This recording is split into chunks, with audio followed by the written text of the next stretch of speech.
So, Keith, for the first thing I'd like to do is to congratulate you for actually going and doing a mini retreat on your own like that. That's good. And the second thing to congratulate you is you're actually getting some success. That's amazing.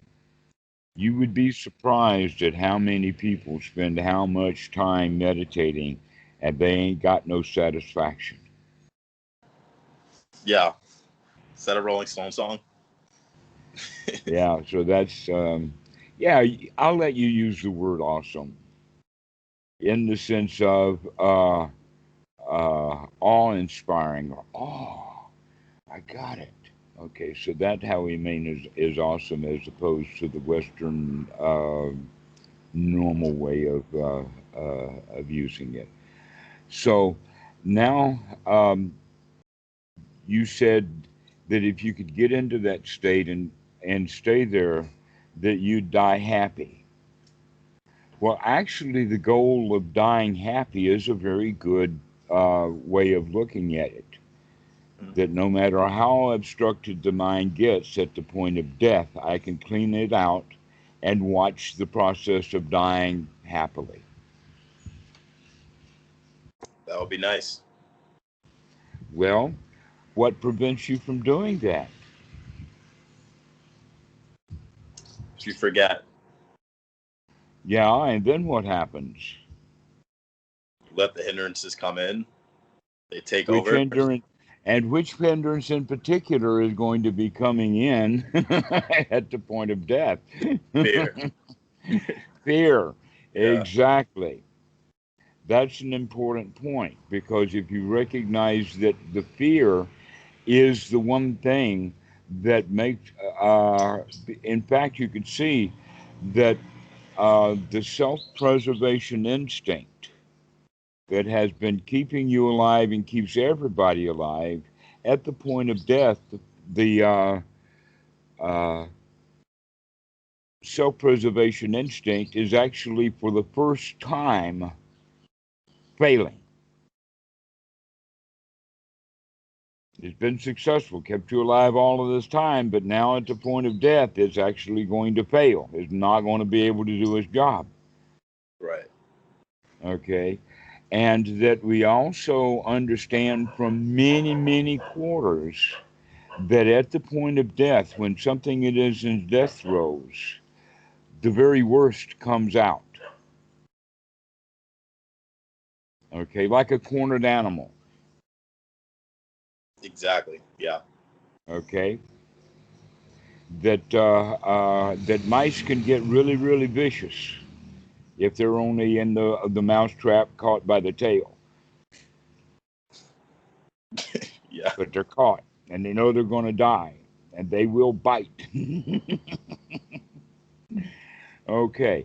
Another example is, though it's not actually death, in a way that it feels like a death, that Donald Trump is losing the election. He's lost the election. He's failed. He's a loser. Okay. And for him, and for many people, that's kind of a death. The death of his presidency and perhaps the death of his freedom. So we can see that people at that point uh, bring out their worst as the last ditch effort of all of the crap that the self-preservation instinct has thrown up, wrongly thinking that we were in danger when in fact we were not. When we're actually in danger, that's when the self-preservation instinct will do its worst. But it thinks it needs to keep practicing in all these irrelevant Uh-huh. situations. So the idea is then that means that if I can calm this self-preservation instinct over many, let us say, false positives, that we can clean up that hindrance and come back to the present moment over and over and over again, then we will be able to do that at that one point in time when we really, really need it the most. keep When calming it, we right? right, to keep throwing out the hindrances, calming the mind back down, allowing that uh, the fear uh, is a relic of our prehistoric past,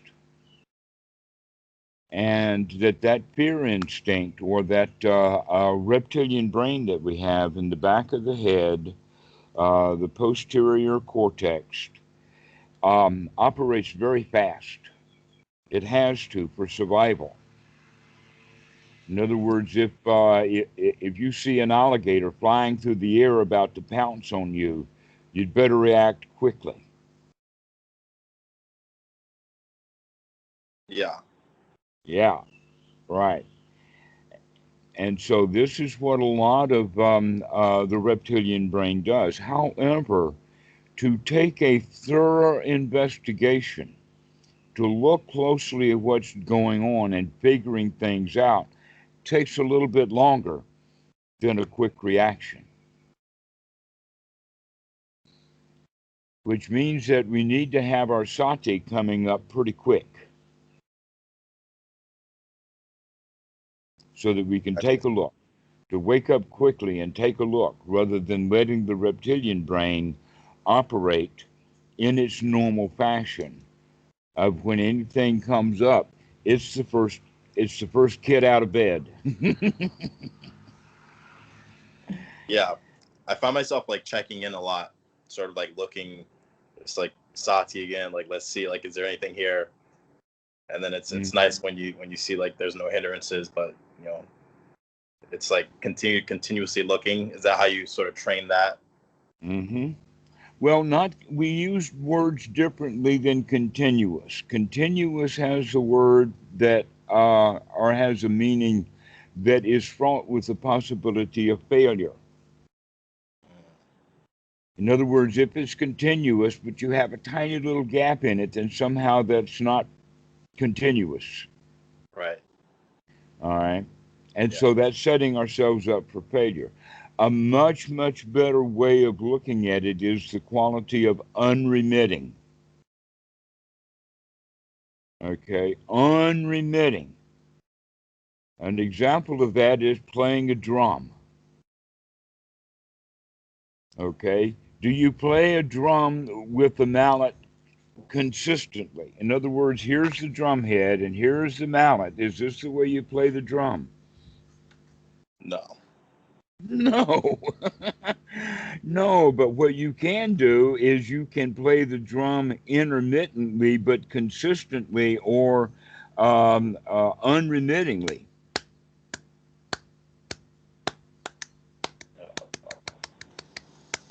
Okay, so this is the kind of way that we want to use sati. It's kind of like beating the drum, the wake up call, and we want to make it kind of musical. Aha, I got it. Oh, it's awesome. Okay. This is the Yeah. way that we want to start looking at it and bring that sati back very, very quickly because otherwise the reptilian brain will do its natural instinctual function. And most people live their lives most of the time instinctually. And that part of this instinctual behavior, um, there's a term for it to use confirmation bias. Have you ever heard of the word confirmation bias? Yeah. In other words, when we have a bias, when we have an ignorance, but we can find other people or other things that will confirm that ignorance, then we'll use that to support our ignorance. And so we tend to throw out evidence that's against it while we search for evidence that will confirm it. Okay? This is exactly the way that the reptilian brain works. Any evidence at all, and off it goes. Uh, Even if it's a false alarm, a false positive. And we yeah. got used to doing that false positive way, way, way back when. Here's an example of it. You and I, with our loincloth and our spears, are hopping down a bunny trail or a deer path as prehistoric men on the hunt, and there's a rustle behind in the woods. We can hear a noise behind. Hmm. One of us takes off and starts running immediately. The other one turns around to see what it was. It might be our sister. It might be our daughter. It might be a friend. Guess which one, if it's a predator, guess which one of us gets eaten? The one who looked. The one who turned around and looked. So, in very, very primitive times, a full on investigation was often not timely. Hmm. And therefore, it was a survival instinct to run. Well, what caused the guy to run? The sound. Fear. Fear. Yeah. Because the other guy heard the sound and he turned around to see what it was. Yeah. So it wasn't the sound that made him run, it was something inside of him that he did that made him run. Hmm. Okay? What was it? It was fear. Okay, so you extrapolate that in our whole species, and you can see that nowadays we live in a society that's fairly safe. I mean, you just look around where you are and you don't see any alligators, no gorillas, there's no pythons, there's no uh, uh, mafia dudes, there's nobody there.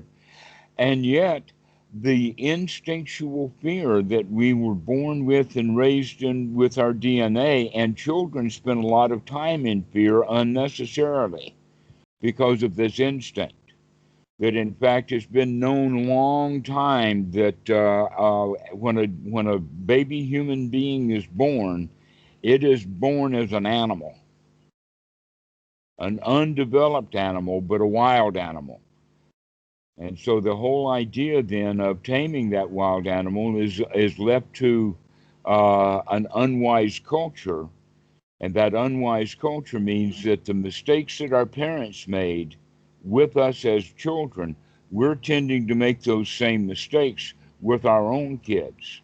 And that one of the things that we do is that we continue to pass on fear in a place where there should be no fear, unappropriate.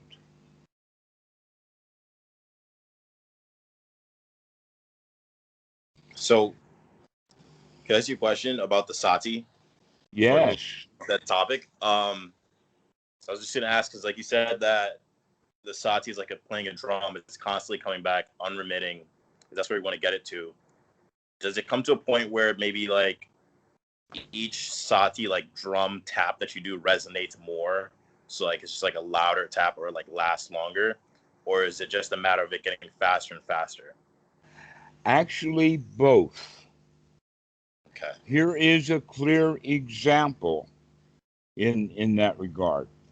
When you wake up in the morning in your bed, what do you do? What's the very first thing that happens when you wake up in the morning in your bed? Um, try and go back to bed. Uh, okay. Yeah. And for some, that means to turn the alarm off. Mm-hmm. For others, it would be to experience the bed. But the one thing that generally does not happen in normal society is when you wake up, you get up. That's unlikely to happen. It does happen in certain situations. An example of that is in is in boot camp, Mm-hmm. right? The drill instructor comes in at 5 minutes to 6 a.m. before the bugle goes off, and he's got his baton, and he starts baiting that baton on the wall and on somebody's rack, and he says, "All right, all hands on deck." Well, I was in the Navy, so that's what the DI says. Uh, and guess what? Everybody wakes up and jumps up and gets out of their rack and stands at attention immediately. What would happen if you, the normal way that you would sleep and wake up in the morning, if you in fact were in boot camp and you'd behave the same way, what would the drill instructor do? Would he pick you out and run his number on you? Yeah. Yeah. And everybody knows that. And so that wake up call, that wakey means to really wake up. Okay. Mhm. There is another one, and that is that the Zen stick. You probably heard about the Zen stick.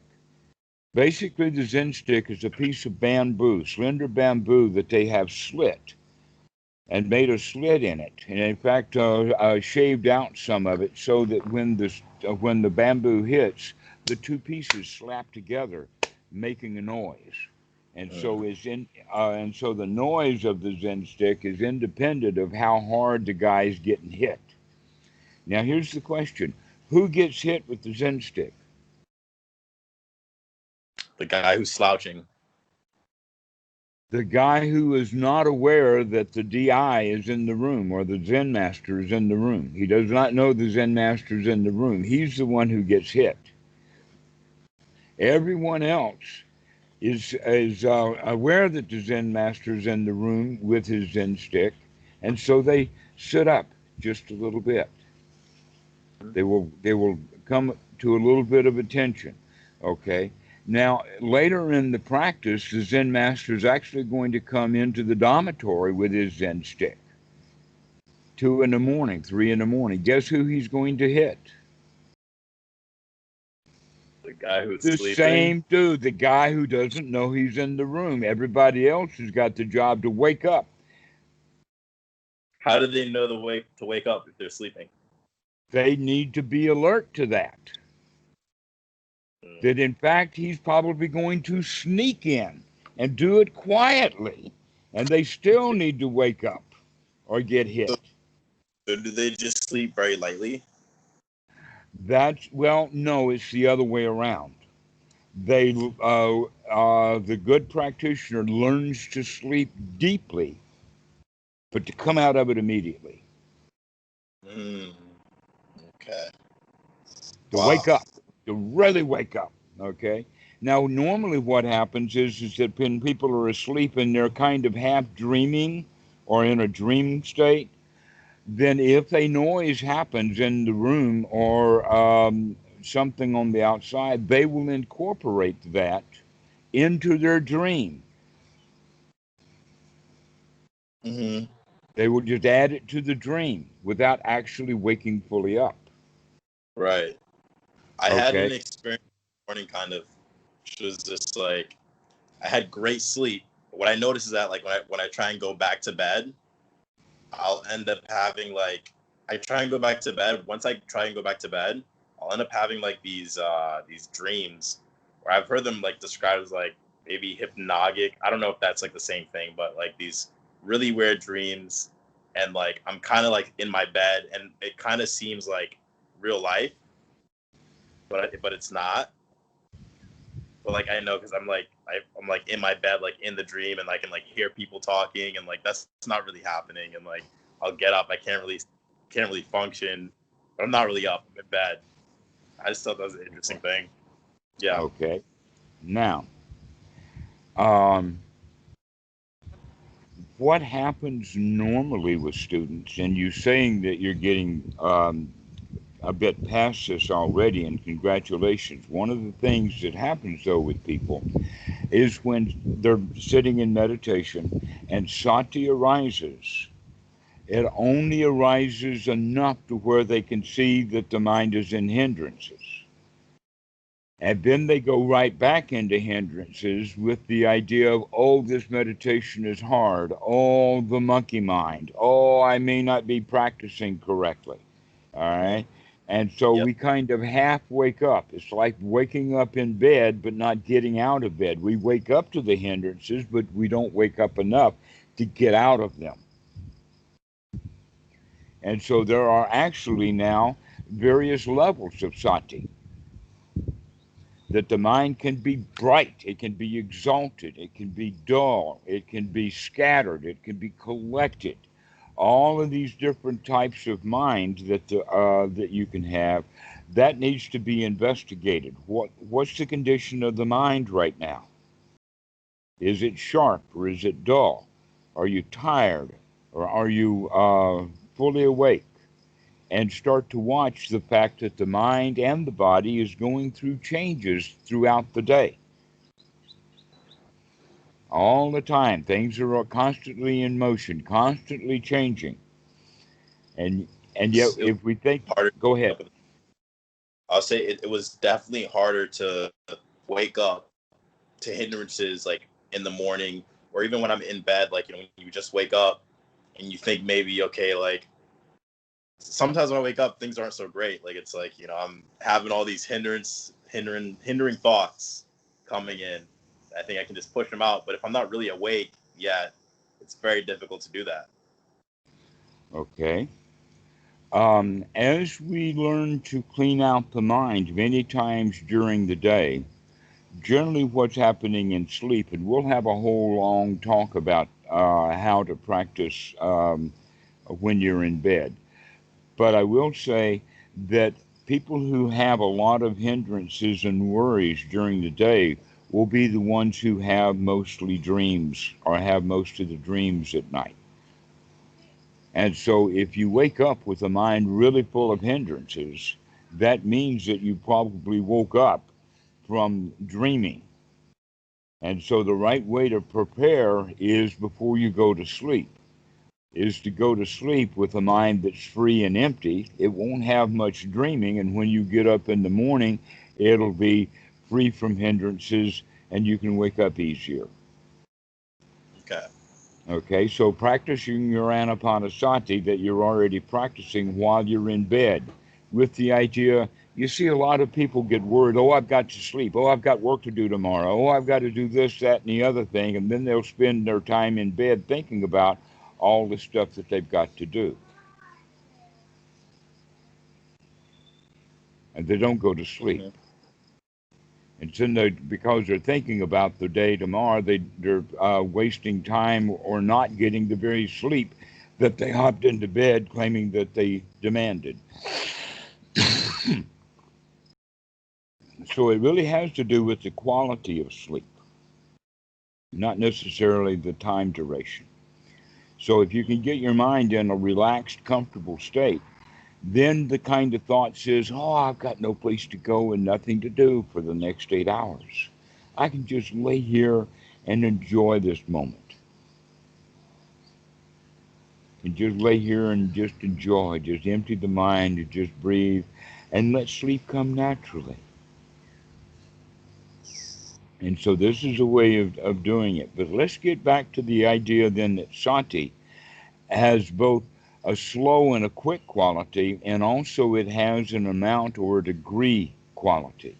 And that what we're looking for is to really to wake up fully so that we can in fact come out of the hindrances.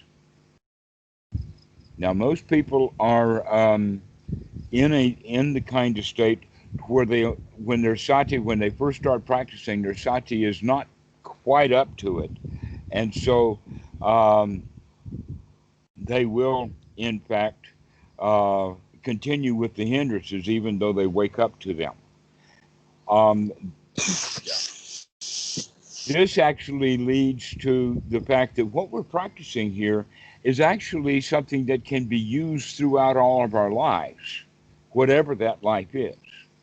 And so, in that regard, I'm going to give you a new definition of the word stupid. Okay. A new definition of the word stupid is that someone will know that this is wrong and Mm-hmm. they will do it anyway. And so most sati for the Yeah. beginner is a stupid sati because they know that they're waking up and should come out of the hindrances, but they fall right back into them. And one of the ways that that happens is because we're critical of ourselves. So going back to that constant or consistency idea, that if you break that, then the critical mind will say, ha ha, you did wrong there.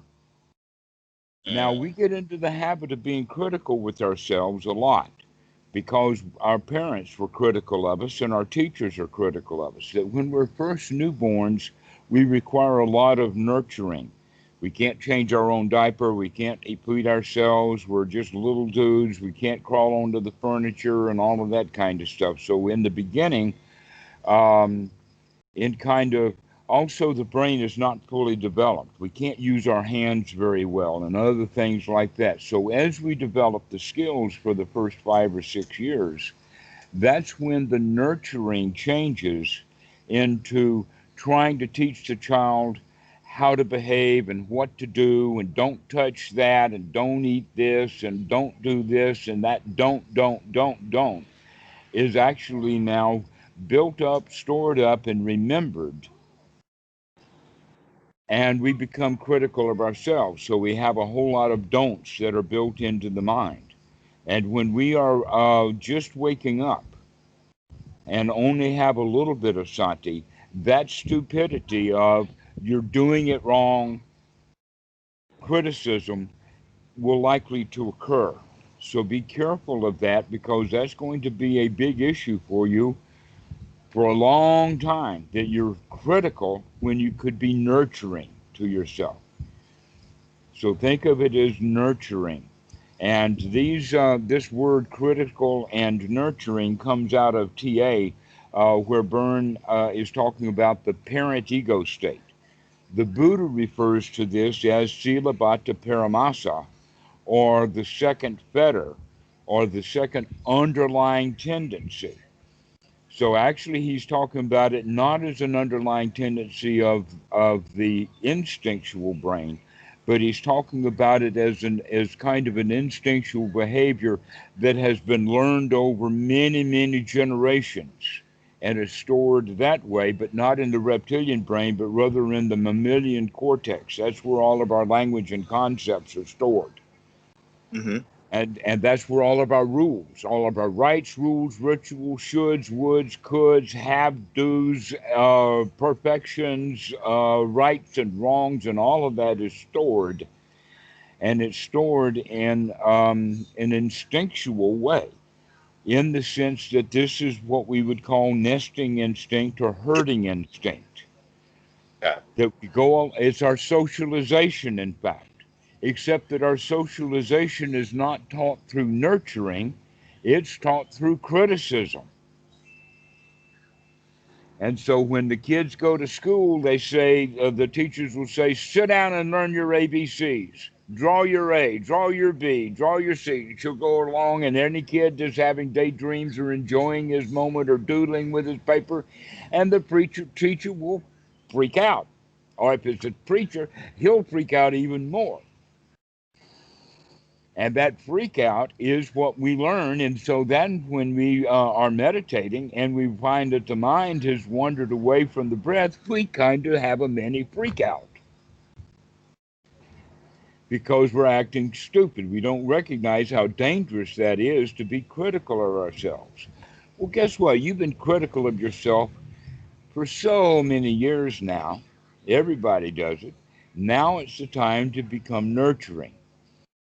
Okay. Or another way of saying it, which is actually quite funny, and that is you've talked for years. You've been talking yourself into feeling bad. Now it's time to talk yourself into feeling good. How do we do that? Wake up. Oh yeah, I see the hindrances. Out they go. Well, I'm glad I don't have to think about Aunt Susie. Well, Yeah. I'm glad I don't have to write that email right now. Well, I'm glad that I don't have to go to work. I can just sit here or lay here in bed and just enjoy the moment.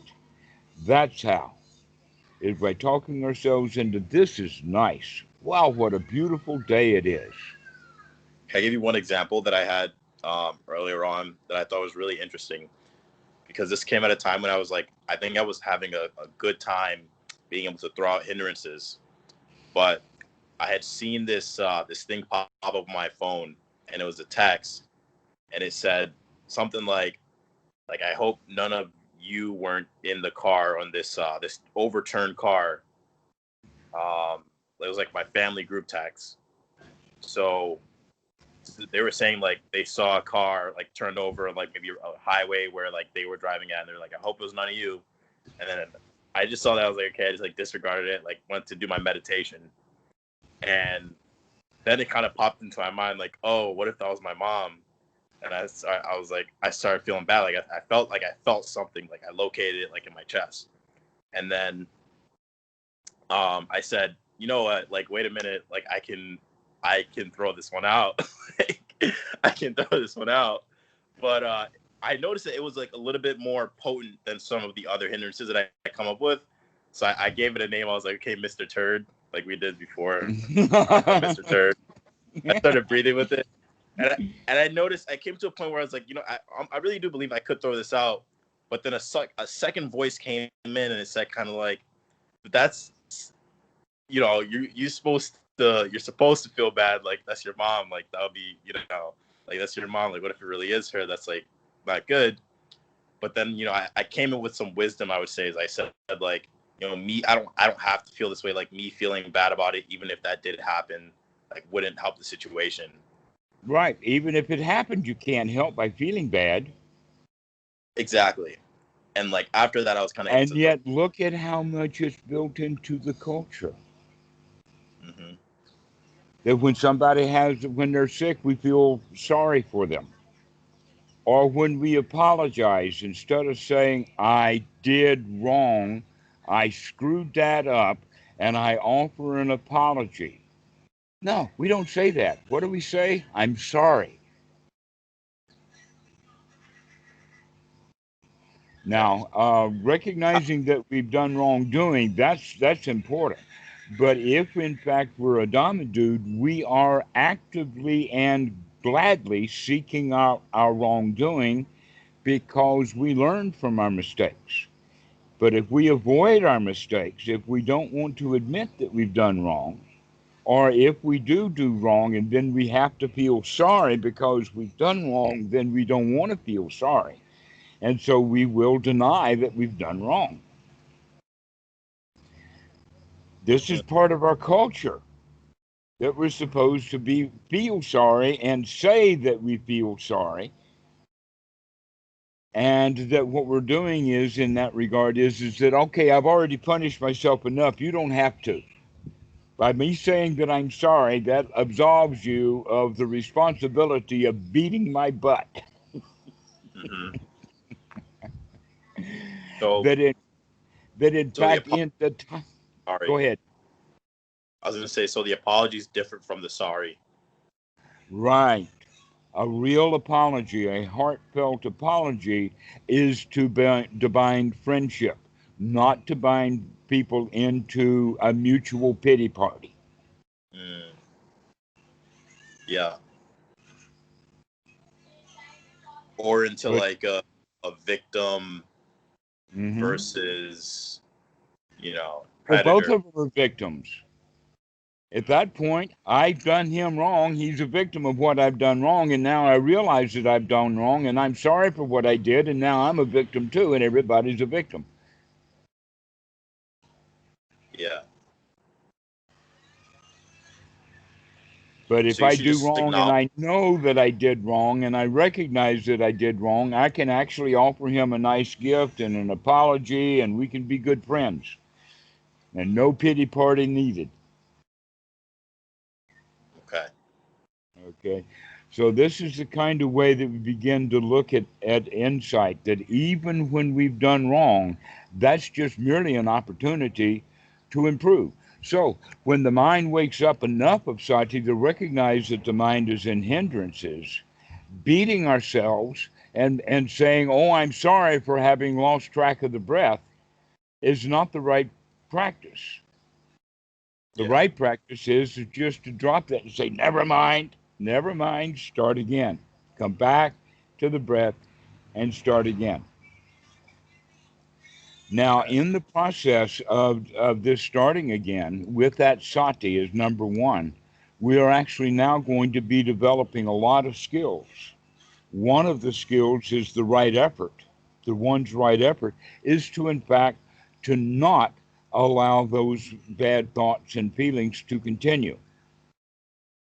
That we actually have to change the mind, change the content of the mind from something unwholesome to something wholesome. And feeling sorry for having the mind wandered away from the breath, That's not a wholesome place to be. You don't want to have sorry and being critical of yourself. Just need to plug in my phone here. Sorry. Yeah. So, with this as a way of operating, we now can start to develop that habit of being happy and being cheerful. That even when we've done wrong, we can do that happily and cheerfully. But we want to make sure that we recognize that this is wrong because it's harming people. So all of that goes back then to the first noble truth that what is this dukkha? Because Mr. Turd will come up in all forms, many, many different situations, which we can say. So, in the practice of Anapanasati, as we said, it's a group of skills to be developed. And that the place, let us say it this way, the first and the third noble truth is basically just merely an investigation. Is this suffering or is this not suffering? That's all that it takes. But the second and the fourth noble truth, there's quite a lot to them. The path to the end of dukkha in this present moment is clearly spelled out, and it's a set of tools or skills to be developed. The second noble truth is a deeper thing. It's deeper into wisdom, and that ultimately it winds up as the teaching of what is called dependent origination or paticca samuppada, which actually shows how the mind starts off in ignorance and winds up in dukkha. So the fourth noble truth is the path to the end of suffering. Is that what you said? The right or the method to get out of it right now. Hmm. You see, when we think of it as a path, now it's got a time frame on it. We got to walk down this path, and when we get to the end of the path, we get our delicious goodie, right? The answer is no, this is not a path. This is a method. The path is This just is a to method. throw This is hindrance. the method of getting that goodie right now. Yeah. To just throw out the hindrance, like just get rid of it. Exactly. All right. So let's discuss. There is in several suttas this group, but the place that I found it first, and it's so powerful, is in Sutta number 39. And this is not just the hindrances themselves, but how the hindrances affect us. And so there, for the five hindrances, there's five analogies. But these five analogies do not have an exact one-to-one correspondence to each of the hindrances, but whether we can say that this analogy fits two of those hindrances, and this analogy fits several hindrances, etc., like that. Okay, and we can actually start putting those connections together. But let's go through these five analogies first. The first one is that you're sick. You're in bed, or worse, you're in the hospital. And then you get better and you check out of the hospital. Getting the mind free from hindrances is like being sick with some old past thing. And when you throw that hindrance out, it's like checking out of the hospital. Good to go, not sick anymore. The second example is about prison. That when we are in prison, in physical prison, we have no freedom to go anywhere. We have to accept, whether we like it or not, everything that's going on. And often we are a prisoner to our own minds that we can't escape. And when we are stuck in hindrances and can't get out, that's the same as being in prison and being able to get free from prison. Then we can go and do as we please. We can find pleasure. When we're in prison, the whole point of prison, the way that they're operated, is no pleasure. Yeah. They So work this is hard. kind of like this is an examination of first and third noble truth, because you're looking at this is suffering, prison is suffering, being free from suffering, you're out of prison. Exactly. Precisely Okay. so. The third And then analogy. fourth would be escape from Alcatraz, right? The plan, right? To get out. You're right. And then the fourth is the escape. Yeah. Exactly. Right. If we got to get out of Alcatraz, that means that we got to learn the place very, very well. We got to find every possible escape route so that we can optimize them. So, yes, exactly. We got to plan our escape. That's exactly correctly the way to look at it. Except that that plan can be implemented very quickly and we can escape very quickly. Mm-hmm. So, um, the third one is the indentured servant. And the example is that um, the king's attendant has to get up before the king does. He has to lay out the clothing. So when the king wakes up, he has the clothing and he's helps him dress. The food is served and the attendant is there to serve the food. And the last thing all day long, he's in servant of the king. And after the king goes to bed and goes to sleep, finally the servant can also go to bed and go to sleep.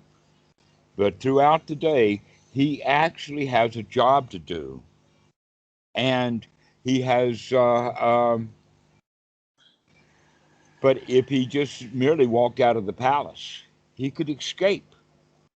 So it was like he did something wrong and the king fired him. And now he's free. So look at the way that we live our lives, that we sometimes we are kind of indentured to the job in the sense that we've got mortgages, we've got payments, we've got a house, and all of that kind of stuff. And because of all of our property is now the king and is ordering us around, we've got to go work all day long Yep. in order to service the king. The That's a fourth, point. right, isn't it? Right. If I don't have any boss, then I don't have anything to do.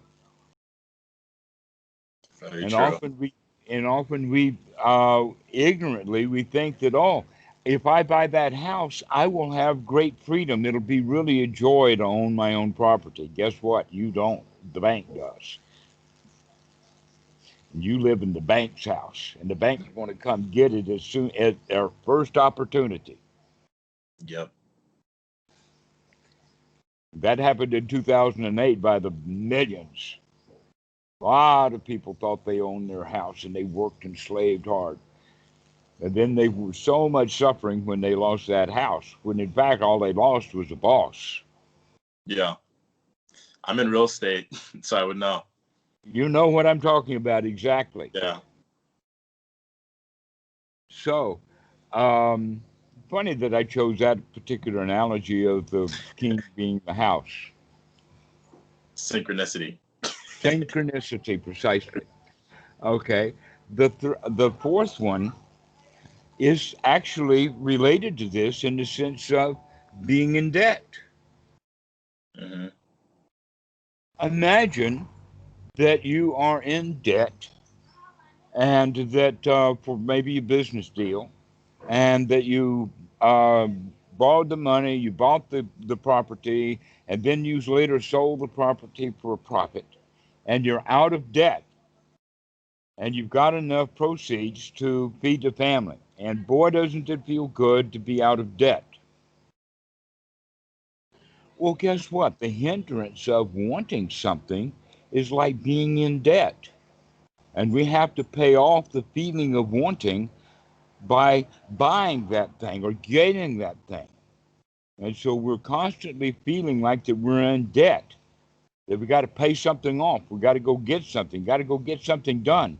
So you can see how the debt and the servant or the boss and the king are really interrelated in these hindrances, just like uh, the restless mind will give rise to wanting things. And so the hindrances are all interrelated.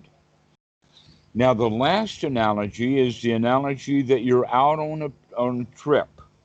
Um, the example is a caravan in the desert, and that you finally reached the oasis, or you finally reached home, and you've reached home with all of your baggage, all your belongings, and that you feel complete and secure, and now you can relax. Out on the road, it's dangerous. The thieves are out there. Camels can get sick. All kinds of problems can happen when you're out on a journey. Now, I've actually watched that happen in real life because I live on an island, and occasionally, like once a year, we have to go over to the other island for the visa. But when I go over there, the only thing that I'm carrying is the very papers that I need for that visa. But I get on this huge, expensive, high-speed catamaran with all the tourists, and every one of them has a big bag in the back, bigger bag in the back, and a big bag in the front, and then they're carrying a suitcase on rollers. And sometimes they've also got a stroller with a kid in it. And look at all of this baggage. Mm-hmm. And so when they're standing around for the boat, they got to watch the baggage. When they're getting their ticket, they got to watch the baggage. When they're getting on the boat, they've got to carry all of that baggage. And when they get to the boat, they've got to put the baggage up in the front where all the baggage goes. And guess what? Now everybody's got to have an eye on the front of that to make sure that their bags are going to be okay. We're constantly looking after our baggage. Mm-hmm. But when we finally arrive home, many people do this. Say when they arrive home, they set that suitcase or their backpacks down and they go take a nap, and they don't even bother to unpack. Yeah. What was in those suitcases is not even important enough to unpack it. Sometimes people will move from house to house, and it'll be months before they finally unpack. That's so funny because you're describing me right now. I recently moved. It took me a while to get unpacked. Mm-hmm. So that whole idea then about being out in the wilderness and having a bunch of baggage and worries, we do that mentally.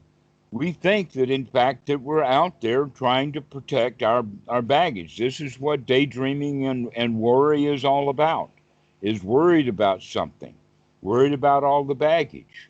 Well, guess what? You're home now. You can relax. You don't have to unpack that baggage. You can just leave it. And so, in this regard, these are the same as the five hindrances. That sick is very much like sloth and torpor in the sense that we're tired. That, in fact, the words sick and tired go together a lot.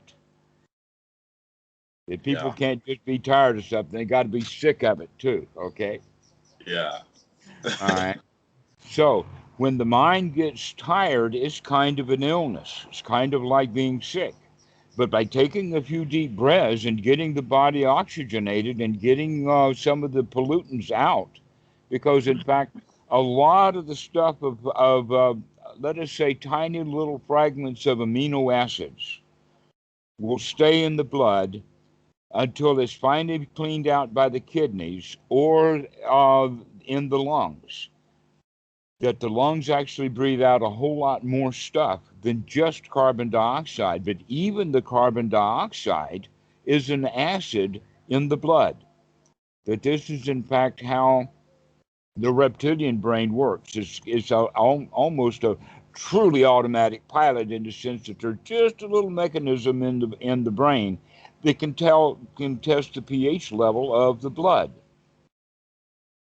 And when the pH level of the blood is too high, guess what? The automatic breathing mechanism, like when you're climbing stairs or climbing up a hill or whatever like that, and it will automatically make you to start breathing hard.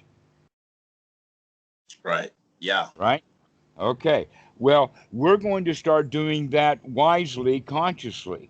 We're going to actually start lowering that pH level in the blood before it reaches that astronomical level where the panting survival mechanism kicks in. And we're going to start taking long, slow, deep breaths. And not only are we oxygenating, but we're cleaning the blood.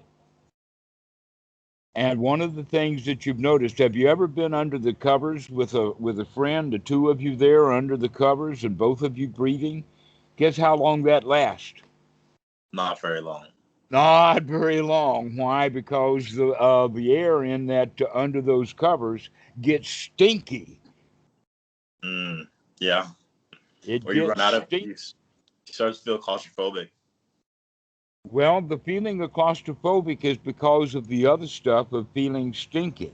That in fact the air gets stinky because of the out breath, more so than it is robbing the oxygen. In fact, the oxygen level will probably go down from say 20% down to 18 or maybe 16%. No big deal. Mm. But we still want out from under those covers because the out breath is stinky. Now, that doesn't mean that all bad breath comes from that there's certainly a whole lot of bacteria. And in fact, there's a whole industry trying to sell you toothpaste and mouth gargles and toothbrushes and 10,000 things like that. Mm-hmm. But basically, the really stinky part, not the offensive foul odors of the bacteria in the mouth, but the exhale is proving that we put out a whole lot more than just carbon dioxide, because carbon dioxide, you can't detect that. The molecule of carbon dioxide is far too small for the nose to be able to detect it. No, there's larger things that come out with the breath, little pieces of amino acid. In that regard, it's exactly correct for someone to, if you've got a friend who's really angry, and you can say, take a deep breath Mm-hmm. to start throwing some of that stuff out. The adrenaline, the cortisol, all of that stuff can be thrown out. So this is the whole idea that we can actually get better with the hindrances of being sick and tired and drowsy. We can pick that up by consciously taking a few deep breaths. And in fact, we want to do that in the sense of every in-breath. We note that in-breath is a long in-breath. That's the point of sati. Every out-breath, we note this is a long out-breath. This is sati. And And when you so say when you say every, obviously as much as you can remember, but when we're practicing, once you get it going, don't let it up. This is the continuing part. okay, That getting ourselves into that state is one skill, and then maintaining that state is a separate skill. And so I'm actually now talking about that separate skill. That once we start taking long deep breaths, we have that intention that I'm going to watch this breath, not the whole breath, but just long enough to have sati on it or to understand it, that this is a long deep breath. I got you. Yep. Okay, there is in fact a whole lot to do in Anapanasati, a huge amount of stuff to do. We've got Vedana, we've got Chitta, we've got Dhammanupassana, we've got all of that stuff to do, and it's all going to be done within one in breath and one out breath. So therefore, it's a good idea for the one in breath and one out breath to be very long, so that we can get a lot of stuff done. On that in breath, you can experience the body. You can experience actually any anxiety that you have. And on that out breath, you can relax it and let it out. Breathing in, you breathe in joy, and breathing out, you relax, relax. Breathing in nourishment, or if you're Christian, breathing in God. In comes God and out goes the devil. And in comes God and out goes the devil. In that breathing. In comes the oxygen and out goes carbon dioxide and the crap. And so I'll this is, tell you, I was having an experience kind of where, just like how it was feeling was that the joy that I was having, it felt like I was just like bathing in it, like kind of like breathing in, as you said, just like bathing in that joy is kind of how I would put it. yes. So this is the way to practice. We practice in a way to making the mind bright and shiny and fit for work and fit for an investigation.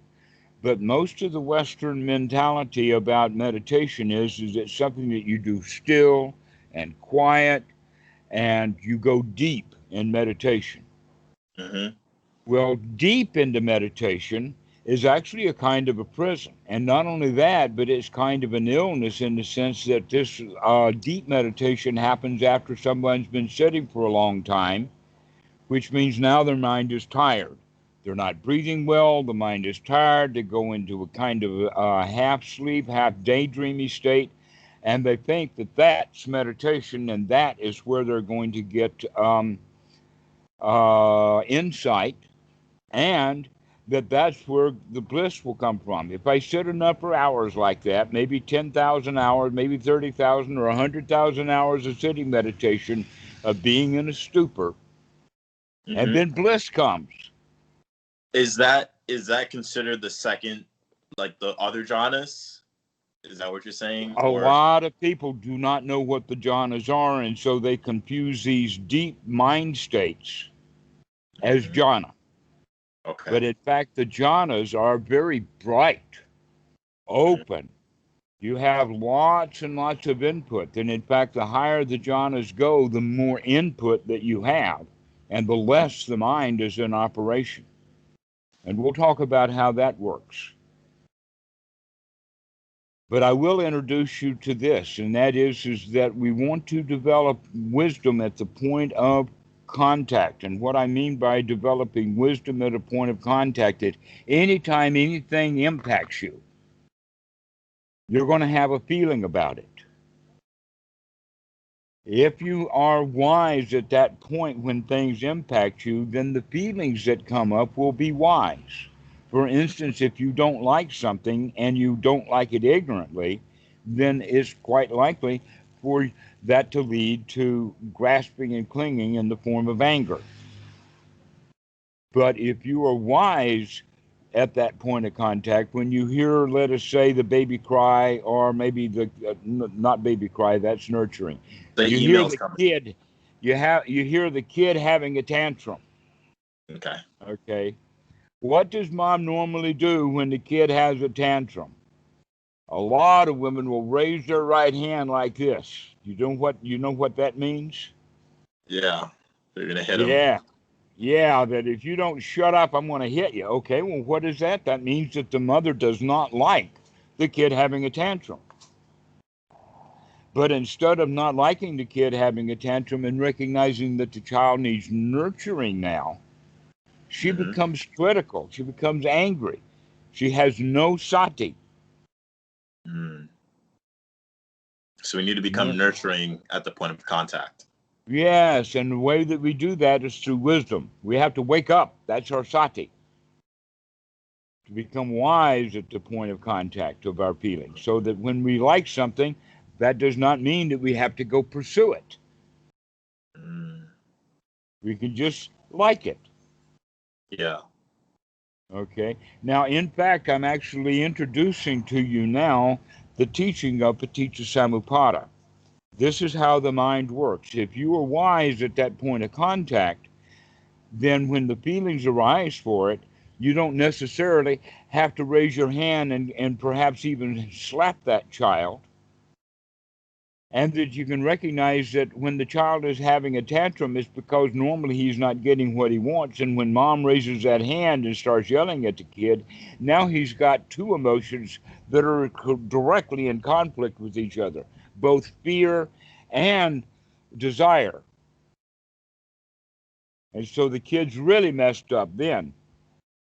So what is the wisdom? How do we sort of develop this wisdom? And like, is it kind of just seeing the potential danger in your action and maybe seeing other people's perspectives? Is that That okay, you just touched on 2 points that we can talk about in great detail at a later time. One is to see other people's viewpoints. This is in fact right noble view.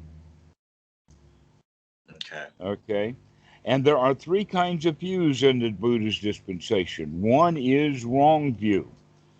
Wrong view says basically that I can do what I want to do. There is no mother, there is no authority, there is no gods or devils, and I can get away with anything. Okay? So I can get away with it is the catchphrase of the wrong view, because nobody gets away with anything. If he wants something and he's shoplifted, he's going to have anxiety and tension while he's shoplifting. He's not going to get away with it. He knows he's not going to get away with it, but we still, that's part of our stupidity. We need to wake up to, wait a minute, you can't get away with it. All right. So, on the other side of that, the parent or the authority is now going to say, actually, our society itself is going to say, oh no, you can't get away with it. And we're going to have a police force, and we're going to build prisons, and we're going to put schools up, and we're going to make sure that you can't get away with it. Mm-hmm. And we're going to tell you stories and tell you lies to prove that you can't get away with it. And that's when the law of karma comes in. The law of karma states that good action gives good results and bad action gives bad results. And every little kid knows that sometimes you can get away with it. We know we can get away with it. At least we can get away from the tools or the rules. Yeah. But right noble view is to recognize, by looking at everybody's point of view and seeing it from a higher point of view, we recognize for sure nobody gets away with it. Everybody is responsible. That if mom doesn't beat the kid anymore, and he gets up and he goes off and he lives his life, he's going to be beating on himself just like his mom did, mentally. And so we don't get away with wrong behavior, but we can, in fact, gain greatly from it.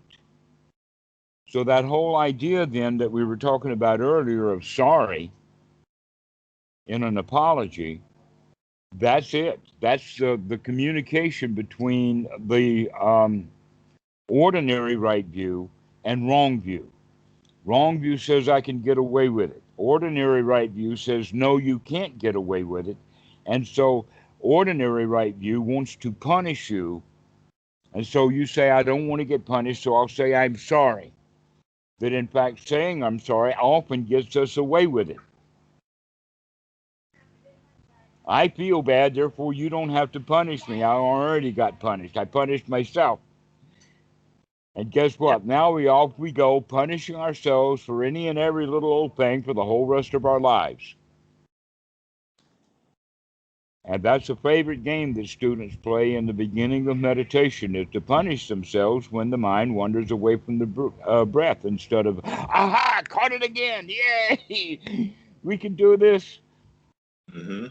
And so that's the way that we begin to look at it. So that right view is important. That we begin to see things from other perspectives. We recognize, in fact, you could go so far as to say that right noble view is another way of looking at compassion itself. Okay. Okay? That compassion. But guess what? Compassion, just like everything else, starts at home. If I can't be compassionate with myself, how can I be compassionate with others? Especially when they're out doing the very same things that I'm not giving myself compassion for doing. So throw them out. Throw out the hindrances compassionately. Right, okay. Here's an example of that. It's an interesting one. But who hates fat people the most? Whenever this guy sees a fat person, he just gets disgusted and he doesn't want to look at them, especially fat girls. Don't want to have anything to do with them. Who hates fat people? The fat guy. The fat guy. Okay. Fat people hate fat people. Really? Because every time he sees that fat person over there, it reminds him of his own fat. Mm. Mm. Yeah. And so we're not compassionate with ourselves. We're not compassionate with them. And that's just a simple example. And it goes everywhere. And so, real compassion then is also right noble view, to do the investigation, and the investigation is to see the dangers and see the harmfulness of the hindrances and to throw them out, so that we're now in this moment free from debt. We're at home with no need to unpack. Yeah. We're out of prison. We got no king or boss to push us around, and we're not sick. So Okay. these are the hindrances that the Buddha says that we have them kind of as a group. Even One, though there's five classes, they all fit together. yeah. One note on the compassion part before we leave that, or the nurturing aspect. I'm trying to look at it in terms of practice and like what I'm actually doing, what I'm actually thinking during my practice. And so one way I'm thinking about like approaching it, because I feel like there's two different ways. I've heard you talk about like the sort of like throwing out the patron at the bar who's like unruly. We don't want him in. I like that, but maybe it's not so compassionate. But another way to think about it would be like a child that's like, treading off, maybe like a baby in a what do you call it, a crib, and he's like gonna crawl out and hurt himself or something like that. Like, no, you don't want to go there, like come back, kind of like that way. I have a story that I'll tell you in that regard, and this happened many, many years ago. I don't even remember when, nor do I remember how I was dressed. So it may have been when I was a monk. But I do Okay. know that this was the situation, that there was a bunch of nuns from America going to some country in Asia and bringing back babies for adoption. Okay. And they were outnumbered. I think that there were three nuns and five babies on this long overhaul flight. Wow. And the stewardesses tried to help these nuns with these babies, but these nuns, guess what? Nuns are not mommies. They're Right. nuns. Yeah. This was the wrong crowd to send after five babies. Three nuns was the wrong group. At least have one child care specialist. Hmm. But no, okay, so nobody knew what they were doing, and the people, the passengers, were becoming annoyed because of all the noise and commotion that was being made. Especially one baby, at least, was crying, bellowing nonstop. At least one, Hmm. all the time. So what I did was I got up and I went over to one of the nuns who was trying to do two kids at once, and one of them was just bellowing. And I says, "Let me have this kid. It's okay. You can trust me." And Yeah. so I take it, I rock the kid, and I play with it and get it settled down. And within 10 minutes, these three nuns did not have one child to hold, because the moms and the women got over their bad feelings about those brats being so noisy. And they saw me come and take one, Hmm. and that solved the problem. The moms on that plane took those five kids and nurtured them. Those five babies, actually, they were infants. There was not one of them that was a toddler yet. They were all in diapers, Oh wow. and they were all bellowing. So actually an example. If you give people um, the out of compassion rather than frustration and anger, they would take it. This is actually, I should remember this story more. I haven't told it in years. It's just something out of the deep past, but it's a really clear example of how to deal with things. Because all of the people on that plane, everyone was annoyed. Everyone was annoyed. Hmm. And just one little idea, one little spark, one little point of sati, maybe I can care for one of these babies, and the next thing you know, problem solved. Were you annoyed at the time? No, No. If I had been annoyed, I would not have done that, right? I would have been like Yeah. everybody else. Yeah.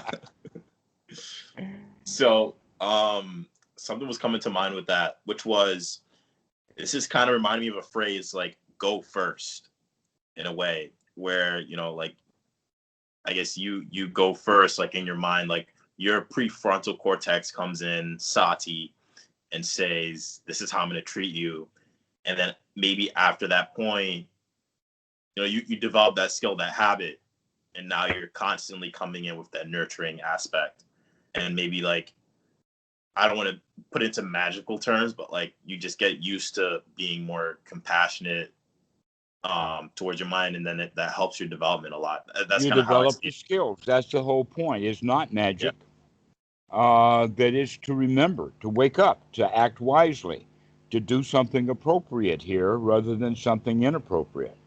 yeah, yep. That plane trip, I'm thinking, was like 40 years ago, maybe 50 years ago.